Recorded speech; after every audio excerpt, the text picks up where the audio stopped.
to just anybody, they say. It must be some kind of a heaven, or Valhalla, where brave warriors go when they're dead. So they reason they have already been alive somewhere else and then died and were allowed to come here because they have been so good. This is a quite incorrect and fanciful notion because, as we know, the truth is exactly the other way round.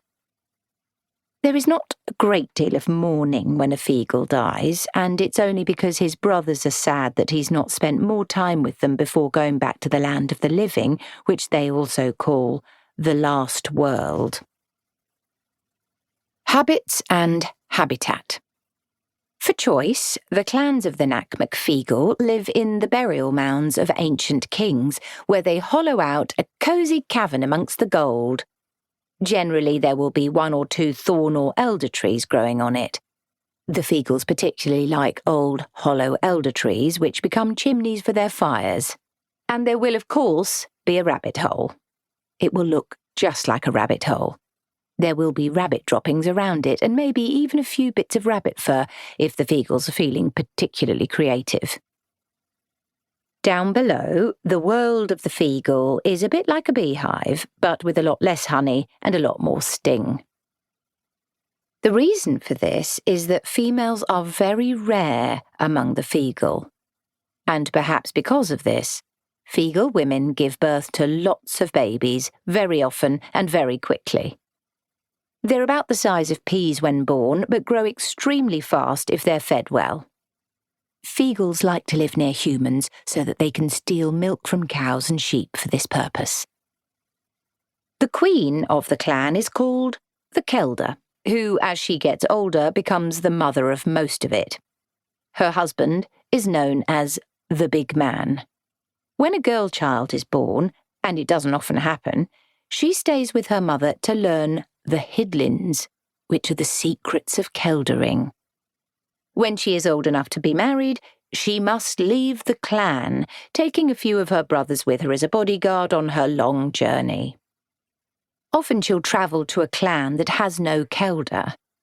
Very, very rarely, if there is no clan without a Kelder, she'll meet with Feegles from several clans and form a completely new clan with a new name and a mound of its own. She will also choose her husband. And from then on, while her word is absolute law among her clan and must be obeyed, she'll seldom go more than a little distance from the mound. She is both its queen and its prisoner.